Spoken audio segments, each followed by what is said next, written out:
오늘은 사도행전을 통해 다시 불어오는 바람 앞에서 라는 제목을 가지고 성령 강림 주일 말씀을 지금부터 전하도록 하겠습니다. 요 며칠 페이스북에서요, 아마 헝가리 사람 같은데 그가 올린 사진이 화제가 되었습니다. 사진 보시면 되게 좀 놀랍지 않습니까?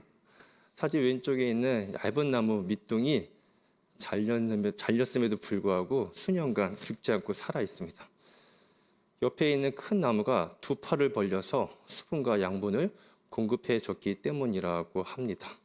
이 사진을 보면서 함께 살아가고 함께 살아내는 생명의 연대가 무엇인가를 한번 생각해 보게 되었습니다. 윤동주는 서시에서 모든 죽어가는 것을 사랑해야지 라고 말했는데요. 모든 생명은 다 죽어가지 않습니까? 그래서 그는 모든 생명을 사랑해야지 라고 말한 것은 아닐까 생각해 보기도 합니다. 오늘은 성령 강림 주일입니다. 이 성령이란 말을 신학적으로 풀면 생명의 영이라는 뜻이 됩니다. 그리고 오늘은 마가의 다락방에서 성령 임한 사건을 우리가 살펴볼 텐데요. 다르게 표현하면 마가의 다락방에 모인 120문도가 생명의 영을 받아들인 사건이라고 이해하셔도 좋을 것 같습니다.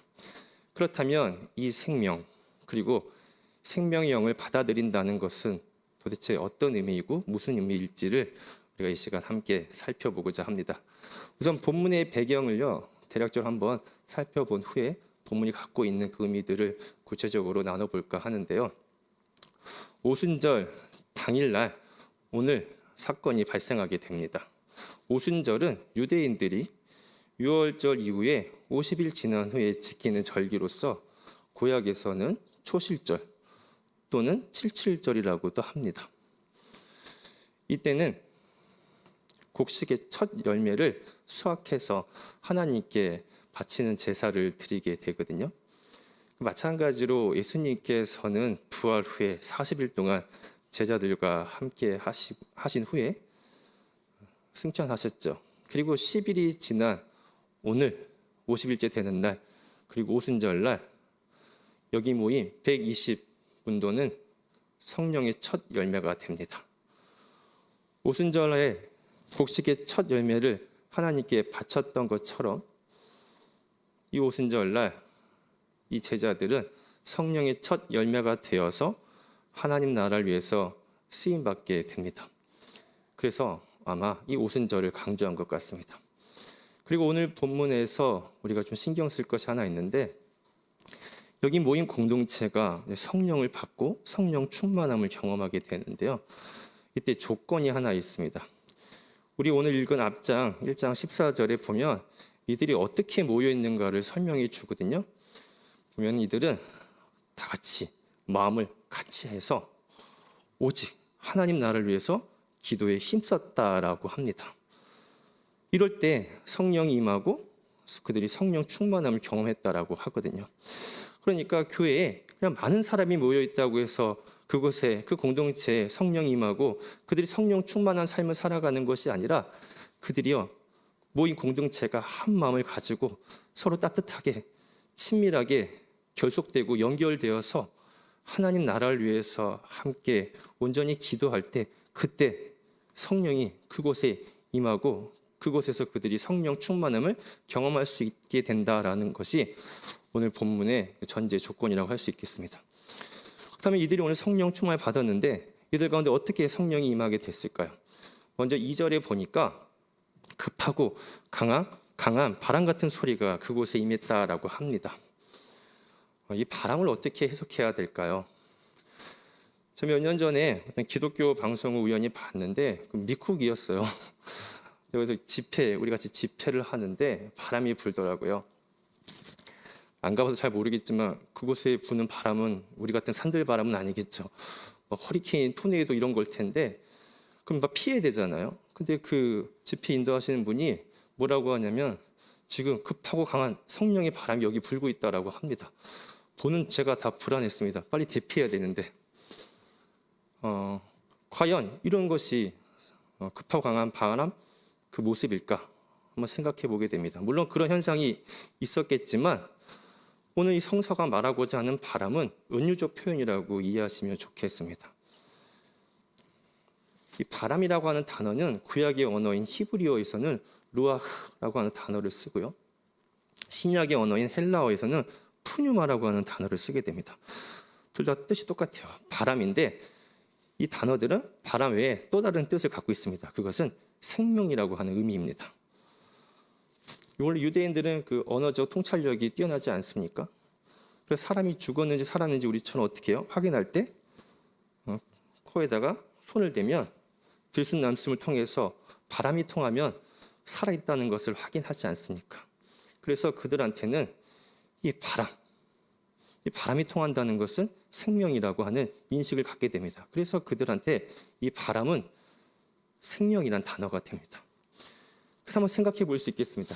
지금 이들 가운데 바람이 임했다라고 하는 것은 바로 어떻게 생각할 수 있냐면은 그동안 그들이 생명이라고 하는 것을 몰랐는데 생명의 의미를 알게 되고 깨닫게 됐다라고 하는 그런 의미라고 할 수 있겠죠. 이들은 율법도 지켰고요. 예수님을 따라다녔겠죠. 그런데 오늘에서야 참된 생명이 무엇인지를 드디어 깨닫게 됐다라는 거죠. 성령이 임해서 그들이 이런 삶이 진짜 참된 삶이구나 라고 하는 것을 알게 됐다라고 하는 그 의미라고 할 수 있습니다. 그럼 여기서 또 질문이 나오게 됩니다. 도대체 생명은 무엇이냐라고. 여기에 답하는 게 참 쉽지가 않습니다. 어떤 생명공학적인 답을 가지고 와도 시원하지가 않습니다. 왜냐하면 생명이라고 하는 것은 각자 삶의 자리에서 다양하게 피어나기 때문에 그렇죠. 그런데 그 한자 생명이란 단어가 신통한 통찰력을 주게 됩니다. 한자 생명이란 그 뜻은 말 그대로 살아있으라라고 하는 명령이거든요. 즉 살아내란 뜻입니다. 이렇게 연결도 될 수 있겠죠. 생명 있는 삶, 참된 생명이, 참된 삶이 무엇인지 알았으면 이제 그 삶을 어떻게 계속해서 살아내는 것, 살아가는 것. 이것이 바로 성령 강림 사건에 이들이 경험한 그 깨달음이라고 할 수 있겠습니다. 화성이라고 하는 뜻을 가진 마션이라고 하는 영화가 있습니다. 화성에 홀로 남겨진 우주비행사 주인공 마크가 거기서 죽지 않고 어떻게든 살아내려고 하는 그런 생존의 분투를 다룬 그런 영화인데요. 거기서 그는 그런 이야기를 합니다. 포기해버리고 죽을 것이 아니라면 살려고 노력해야 하는 것은 당연하다라고. 그러면서 어떻게든 살아내려고 하는 그의 모습이 영화를 보는 내내 저한테는 고귀하게까지 느껴졌습니다. 즉 참된 생명의 삶이 무엇인지 알고 그 삶을 어떻게든 살아내려고 하는 삶, 그 모습이 성령, 그중에서 바람을 통해서 경험하게 된 삶이라고 할 수 있겠습니다. 좀 더 구체적으로 오늘 여기에 모인 그 사람들한테 경험된 참된 생명의 삶은 도대체 어떤 삶이었을까라고 한번 생각해 본다면 그 3절에 또 성령이 임할 때 바람 말고 불의 혀같이 임했다라고 합니다. 여기서도 또 어렵습니다. 불을 또 어떻게 이해해야 될까라고요. 정말 그 혀로 메롱메롱 하는 것처럼 불의 혀가 갈라지는 게 그런 것일까 생각되기도 하고요. 제가 예전에 요즘 코로나 때는 못 하는데 그 캠프라고 하죠. 집회 이런 데 가서 종종 강의한 적이 있었는데 제 순서 앞뒤로 이렇게 부흥사분들이 이렇게 설교를 하더라고요. 그래서 종종 이렇게 본 적이 있었는데 그렇게 오늘 본문 가지고 설교를 많이 하시더라고요. 근데 아이들한테 할 때 PPT 같은 걸 가지고 보여주면서 설교를 하시는데 항상 어떤 모습이냐면 아이들 머리 위에 이렇게 불이 붙어 있어요. 불이 임한 것은 항상 머리에 이렇게 불이 붙어 있는 게 보통 우리가 이해하는 그런 모습이었는데 과연 그런 모습일까도 한번 생각해 보게 됩니다. 도대체 불이라고 하는 것은 어떤 의미일까요? 이 의미를 알기 위해서는 성서 해석학적인 도움을 좀 받아야 되는데요. 가장 쉬운 방법은 이 단어가 다른 본문에서 어떤 의미로 쓰였는지를 확인해 보는 것입니다. 우리가 관주라고 하죠. 관련된 주석이라고. 사도행전, 우리가 보는 사도행전의 같은 저자가 누가복음을 썼다라고 우리는 알고 있습니다. 누가복음 사도행전의 저자가 같죠. 근데 다행히 누가복음에 이 불이라고 하는 단어가 사용되는데요. 언제 나타나냐면 그 세례 요한이 세례 주는 장면에 이 불이라는 단어가 사용됩니다. 아시는 것처럼 세례 요한은 물 세례를 주고 예수님은 이때 물 세례가 아닌 성령과 불 세례를 준다고 하거든요. 좀 더 그 차이를 한번 생각해 보면 물 세례는 깨끗게 하는 정화의 기능이고요. 불 세례는 변화의 기능을 담고 있습니다. 우리가 예를 들어서 뭐 요리 같은 거 할 때 그 재료들 넣고 불을 가면 어떻게 해요? 전혀 다른 음식이 만들어지잖아요. 그러니까 불의 의미는 누가복음과 사도행전에서 변화의 의미를 담고 있다라고 우리는 생각해 볼 수 있습니다. 그리고 다시 본문으로 들어와서 한번 생각해 보면 지금 여기 모인 이들에게 성령이 불처럼 임했다라고 하는 것은 뭐냐면 그들이 이 시간을 통해서 그들의 삶의 방식이 존재론적으로 바뀌게 되었다라고 하는 것을 말해줍니다. 그 존재론적으로 바뀐 그들의 모습을 대표하는 내용이 우리가 잘 아는 초대교회 모습할 때 늘 우리가 언급하는 내용이 그 2장하고 4장인데요. 그중에 오늘 2장 44절에서 47절을 한번 읽어보도록 하겠습니다. 자, 시작.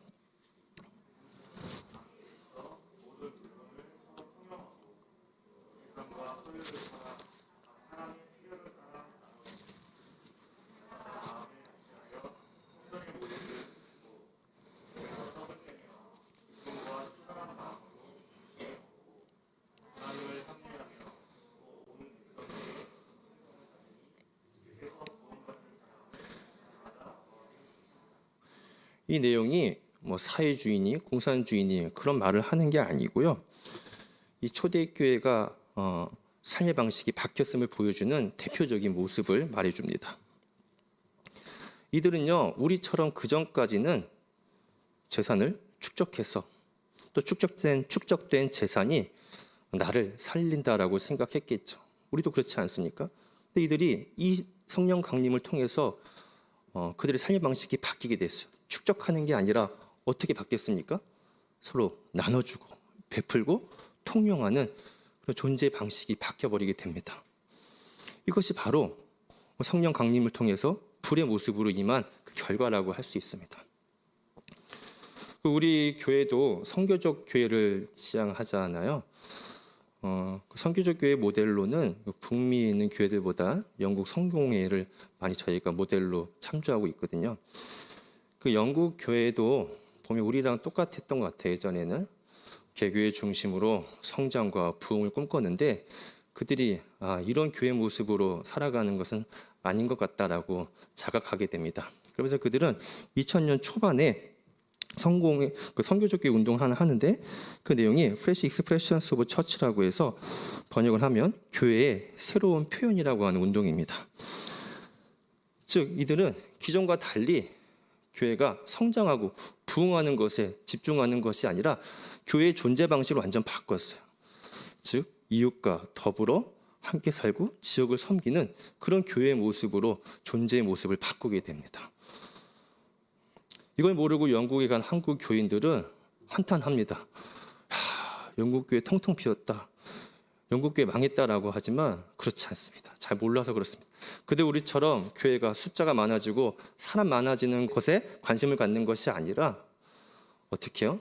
지역과 이웃과 더불어 함께 살아가는 것에 존재 방식을 바꿨기 때문에 그들은 거기에 집중하기 때문에 그렇습니다.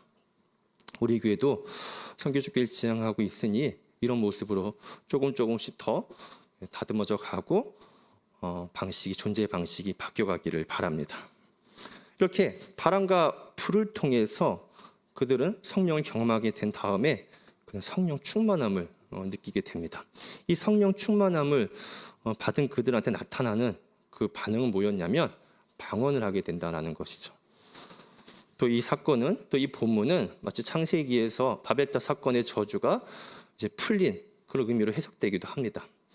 이 방언이라고 했을 때 이 방언이라고 하는 말이요 좀 오해가 있는데요. 문자 그대로는 지역어 아니면 외국어라고도 해석할 수 있겠고 우리가 보통 생각하는 방언은 여기서 말하는 단어가 아니고 고린도전서에 나오는 방언입니다. 그러니까 여기서 말하는 방언은 뭐 미국, 영국 같은 그런 외국어를 쓰는 건데요. 그런 외국어를 쓰는 게 그렇게 중요하지 않습니다. 여기서. 그럼 우리가 이 방언을 한다는 것은 여기서 어떻게 봐야 되냐? 이 문맥적 의미를 우리가 찾아봐야 되는데요. 생각해 보시면 왜 방언하게 됐을까요? 그들은 교회에 머물지 않고 어떻게 해요? 교회를 넘어서 어떻게 해요? 선교하는 거죠. 다른 나라, 다른 지역의 사람들을 찾아갑니다. 그래서 그들과 어떻게 하고자 방언이 주어진 거예요? 그들의 언어로 소통하기 위해서 방언이 주어진 것입니다. 그러니까 방언은요, 어떤 의미인 거예요? 다른 사람들과 뭐 하고자? 소통하기 위한 언어가 방언이라는 거죠. 그렇게 주어진 게 오늘 성령 충만한 이 공동체한테 임한 사건이라는 것입니다. 그 회사의 언어라는 책이 있거든요. 이 책 저자가 그 회사는 업무 하나만 봐도 다수의 이해관계가 얽혀 있는 게 회사라고 하면서 수많은 또 수십 명, 수백 명의 사람들의 보폭을 맞추면서 살아가기 위해서는 회사의 언어를 구사할 수 있어야 된다는 그런 내용을 기술하고 있습니다. 그렇듯이 이 초대교회가 세상 사람들과 소통하기 위해서 방언을 받은 것처럼 우리 교회도 마찬가지입니다. 우리 교회도 뭘 할 수 있어야 될까요? 세상과 소통할 수 있는 회사의 언어가 아닌 교회의 언어, 기독교의 언어를 우리는 구사할 수 있어야 됩니다. 이렇게 말하면 또 오해합니다. 말끝마다 아멘, 할렐루야를 붙이는 것을 교회의 언어, 기독교의 언어라고 생각하는데 그렇지 않죠. 이거는 종교적 레토릭에 불과합니다. 교회의 언어, 기독교의 언어, 이 초대교회가 사용했던 언어는 어떤 것일까요? 사람과 소통하기 위해서, 세상과 소통하기 위해서, 사람을 살리기 위해서 그들을 공감해주고 그들에게 에너지를 주는 언어겠죠. 제가 그 교회 밖에서 진행되는 여러 모임을 참여해봤는데요. 그 중에 두 모임에서 이런 교회 언어를 구사하는 그 공동체를 한번 본 적이 있습니다. 그 대표들은 다 크리스찬인데 교회가 아닌 세상에서 이런 기독교적인 언어를 사용하면서 서로를 살리는 모습이 아주 인상적이었습니다. 그 중에 한 모임인 공감 클래스라고 하는 그 단체가 있었는데요. 이 모임의 대표분은 우리 형제교회죠. 높은드 덕소교회에 출석하고 계신데요. 평일날 한 달에 한 번 모여가지고 서로 이렇게 공감해주는 그런 시간을 갖습니다. 그 화면을 좀 더 넘겨주시면 이렇게 브릿지 카드라고 하는 건데 제가 우리 교회 성도님들하고 이 코드 가지고도 한번 한 적이 있는데요. 서로에 대해서 이야기를 듣고 응원해주고 공감해주는 그런 모임입니다. 이 모임을 통해서 힘들었던 우울했던 사람들이 공감을 통해서 힘을 얻고 서로 살아나는 그런 모습을 참 목격했는데 이런 언어를 사용할 수 있다면 교회가 라고 생각했던 적이 있습니다. 또 하나의 모임은 에너지 클럽이라고 하는 그런 모임입니다. 말 그대로 에너지가 넘치는 사람들의 모임인데 굉장히 부담스럽습니다. 저처럼 점잖고 내성적인 사람이 가기에는 아주 부담스러웠습니다. 첫날 참석했을 때 인사를 서로 하는데 아주 격하게 인사합니다. 노래 부르면서 안녕하세요 그러는데 다시 한번 저같이 점잖고 내성적인 사람한테는 약간 적응하기가 좀 힘들었습니다. 네, 모임을 마치면서 은혜 받았습니다. 이 사람들이 그 과한 에너지를 막 뽐내는 게 아니고요. 자신이 갖고 있는 에너지가 없는 사람들한테 흘려보내는 거예요. 그래서 함께 참여했던 사람이 이 모임을 통해서 기운을 얻고 힘을 얻어가더라고요. 우리 교회의 언어가 이렇게 서로에게 에너지를 줄 수 있는 그런 언어를 구사할 수 있으면 참 좋겠다라고 생각했던 기억이 있어서 이 모임을 소개합니다. 그런 것 같습니다. 그 교회의 언어는 이처럼 세상과 소통하기 위해서 또 서로를 살리기 위해서 공감하고 에너지를 주는 언어여야 됩니다. 또 이런 언어를 잘 구사하기 위해서는 우선적으로 우리 공동체 안에서 서로 어떻게 해줘야 되는 거예요? 서로 공감해주고 에너지를 주면서 서로를 살릴 수 있고 이렇게 소통하는 모습이 먼저 선행되어야 하지 않을까 생각해 보게 됩니다. 말씀을 정리하겠습니다. 오늘 우리는 오순절에 성령의 첫 열매가 된 마가의 다락방에 모인 125 문도의 이야기를 살펴봤습니다. 같은 마음으로 친밀하게 모여 오로지 기도에 힘쓰던 그들에게 성령이 강림했다는 것을 우리가 확인했었죠. 그때 성령은 먼저 바람으로 그들에게 다가왔습니다. 그래서 그들에게 생명이 무엇인지, 참된 생명이 무엇인지 알게 해주고 이런 생명의 삶을 계속 살게끔 살아야 한다라고 그들에게 알려줬습니다. 또 성령은 불의 모습으로 그들에게 다가왔습니다. 그래서 지금과는 다른 삶의 방식, 이 존재론적 삶의 방식을 바꿔야 한다라고, 이런 생명의 삶을 가지고 살아가는 그 모습으로 사는 것이 진짜 참된 생명의 삶이라고 그들에게 알려줬습니다. 이처럼 바람과 불을 통해서 성령 충만해진 그들한테는 주변 사람들이 놀랄 만큼의 어떤 한 현상이 나타나는데 그것은 방언이었습니다. 이 방언은 그냥 외국어 쓰고 우리가 하는 그런 방언을 쓰는 방언을 기도할 때 쓰는 방언을 넘어서서 세상과 소통하기 위해서 또 사람을 살리기 위해서 사용되는 그런 언어였습니다. 그래서 우리 하늘교회 성도님들도 이처럼 같은 마음으로 친밀하게 결속돼서 연결되어 늘 그렇게 모여서 이 하나님 나라를 위해서 기도하기를 힘쓰는 교회 됐으면 좋겠고요. 그럴 때 우리 가운데 성령이 임하셔서 이때 바람과 불로 임하셔서 우리 가운데 성령 충만해지길 원하고 각자 우리 삶의 자리에서 그렇게 이런 기독교의 언어를 구사하면서 사람을 살리는 여러분 모두가 될 수 있기를 바랍니다.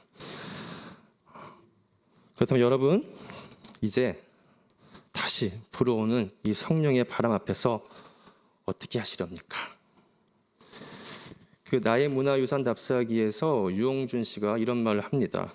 사랑하며 알게 되고 알게 되면 보이나니 그때 보이는 것은 전과 같지 않으리라. 오늘 함께 살펴본 이 성령 강림 사건의 이야기, 함께 말씀을 나눈 여러분, 이제 이 성령 강림의 의미가 전과는 다르게 보이기를 바랍니다. 그리고 다르게 보인 만큼 다르게 살아갈 수 있는 하늘교회 성도 여러분 모두가 되시기를 또 바랍니다. 그럴 수 있으면 좋겠습니다. 우리 오늘 말씀을 생각하며 함께 기도의 자리로 나가기 원합니다. 성령 충만한 이야기를 이렇게 나눴는데요. 여러분도 성령 충만한 삶을 살기를 원하십니까? 원하셔요? 근데 그렇게 사는 게 쉽지 않습니다. 왜냐하면 내가 그동안 살아왔던 삶의 방식을 바꾸는 겁니다. 또 교회도 그렇게 살아가는 게 쉽지 않습니다. 교회 존재 방식을 바꿔야 되기 때문에 그렇습니다. 이렇게 바꿔서 살아가는 그 모습이요, 남들이 가지 않는 좁은 길입니다. 그런데도 이 길을 여러분들 가기를 원하십니까? 진짜예요? 언제까지 이 길을 걸어가시렵니까? 주님 다시 오실 때까지 걸어갈 수 있겠어요? 마음은 원이로되 쉽지가 않습니다. 그래서 어떻게 해야 돼요? 기도해야 되는 거예요. 이게 어렵습니다. 그래서 기도해야 되는 겁니다. 다시 한번, 이 120문도가 언제 성령을 받게 되죠? 마음을 같이 해서 기도에 힘쓸 때 그들이 성령을 받지 않습니까? 우리도 이 주님 오실 때까지 이 길을 걸어가기 위해서는 이렇게 우리가 한 마음으로 친밀하게 모여서 기도에 힘써야 됩니다. 그럴 때 우리 가운데 성령이 임하고 그 성령이 바람과 불처럼 우리 가운데 임해서 우리가 성령 충만함을 받아야, 그래야 그 삶을 우리가 뚜벅뚜벅 걸어갈 수 있지 않을까 합니다. 여기 모인 또 함께 예배하는 성도님들 모두 한 분도 낙오되지 않고 이 길을 같이 걸어갔으면 좋겠습니다. 그러니까 첫 번째 제가 보여줬던 사진 보셨죠? 혹시 낙오되더라도 두 팔을 벌려서 서로 품어줘서 우리가 갖고 있는 생명의 양분과 수분을 나눠줌을 통해서 계속해서 함께 이 길을 걸어갈 수 있으면 좋겠어요. 그래서 우리 하늘교회 가운데 성령이 임하는 것을 경험하고 이 성령 충만한 삶을 살아가는, 그래서 우리가 속한 지역과 여러분들이 속한 곳에서 세상 사람을 살리는 그 방언을 할 수 있는 여러분 무도가 될 수 있으면 좋겠습니다. 우리 그런 마음, 한 마음을 가지고 함께 찬양하면서 이 시간 기도의 자리로 나가겠습니다.